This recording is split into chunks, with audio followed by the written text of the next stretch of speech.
Velocity 2X with FuturLab Games.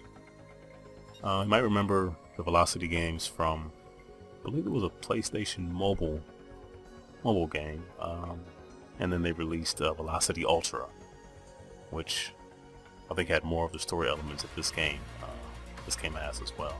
It's on the PS4 and the Vita. It's called Save, as you can see.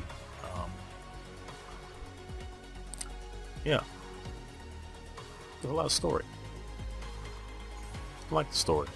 Very interesting. I'll show you some parts of it.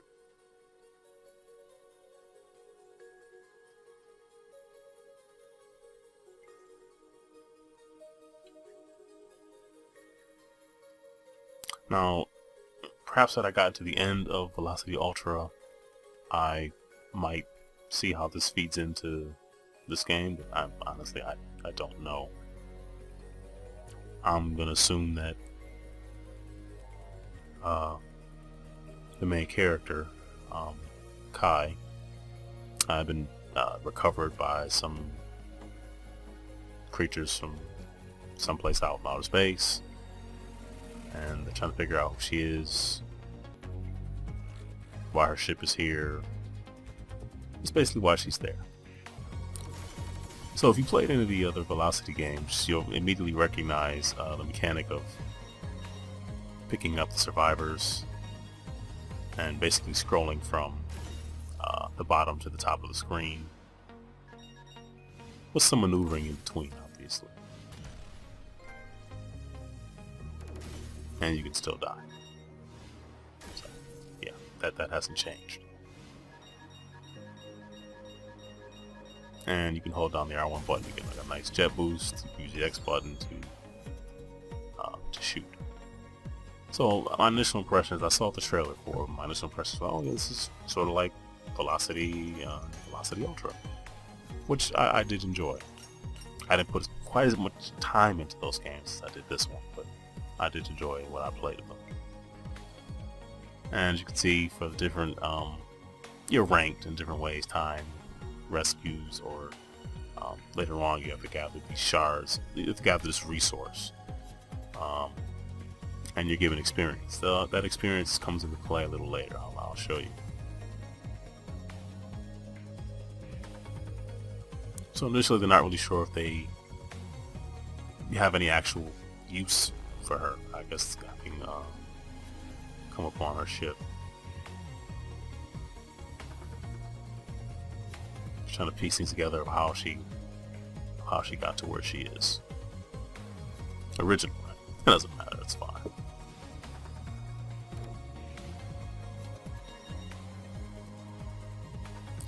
So the short form teleport is something that definitely anyone who has played the previous Velocity games will immediately recognize.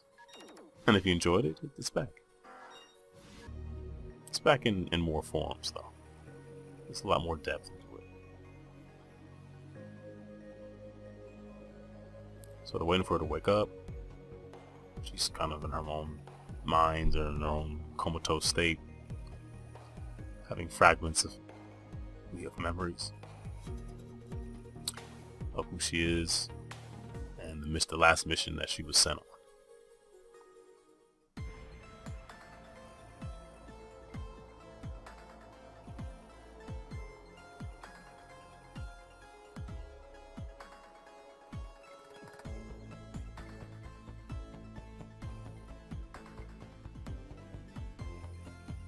So I'm picking up more, looking at this again. Seems as though they're alluding to her home planet having been destroyed, perhaps by the same force that is actively conquering that alien race of creatures. So the Recanium shards will be scattered throughout many of the levels. You pick them up, and you'll earn more experience if you get them all and get to the levels as quickly as possible. And you also teleport when you are caught, similar to the way you do when you're in the ship.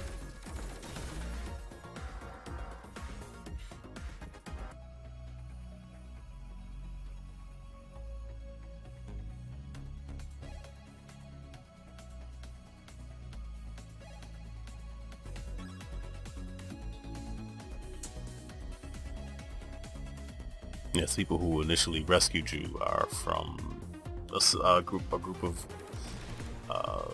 creatures that allegedly don't know anything about battle or war. Everything they use is for engineering or inventing or gardening.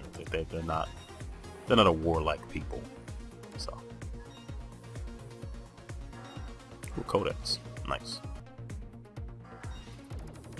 So as you go through the game, you have to unlock different gates, and there'll be sections where you'll be in the ship, then on foot to open. There's gates you can only get from being on doing the the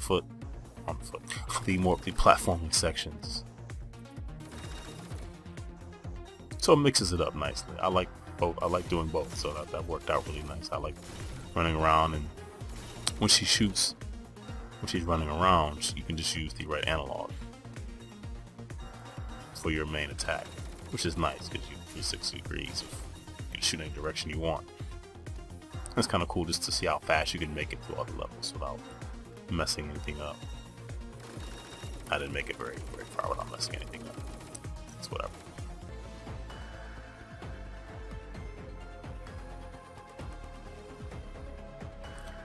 And your pursuers, you'll catch up with them and have to fight them in some boss battles.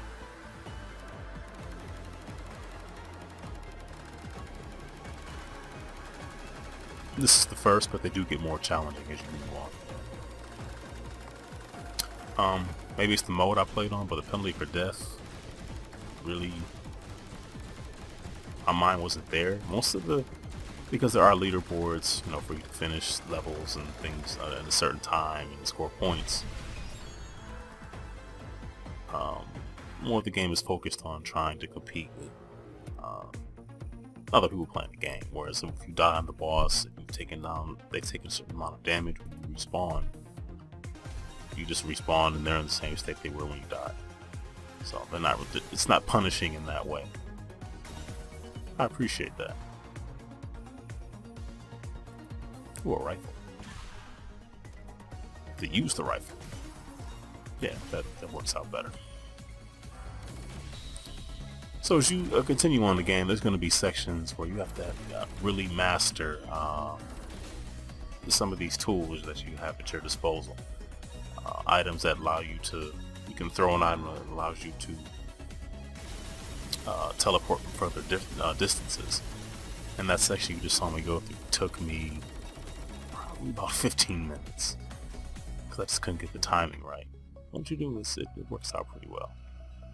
But they try to guide you along the way too. Some of those sections where they show you basically if you bank a shot off a certain point, you'll get it to a section where you can safely teleport yourself. And then you'll encounter some of the enemies that are pursuing you, just some of the soldiers. You have to use a dash move it's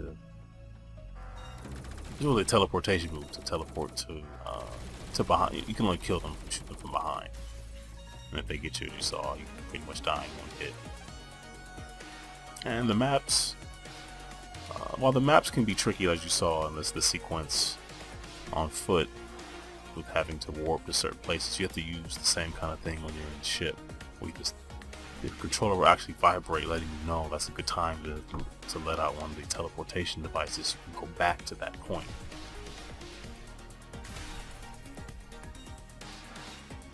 Because things are blocked off, and you see that they're numbered quite often. So if you see a 4, then you know there's a section you're going to have to go back to in order to... You start the section off and see number 4, but you have to go back in order to unlock it. You have to get 1 through 3 from elsewhere. But it can get kind of tricky because sometimes the map doesn't really do a good job indicating whether or not some things, when you're on foot, whether or not the places are also on foot, or whether they're in the part where you're flying the ship.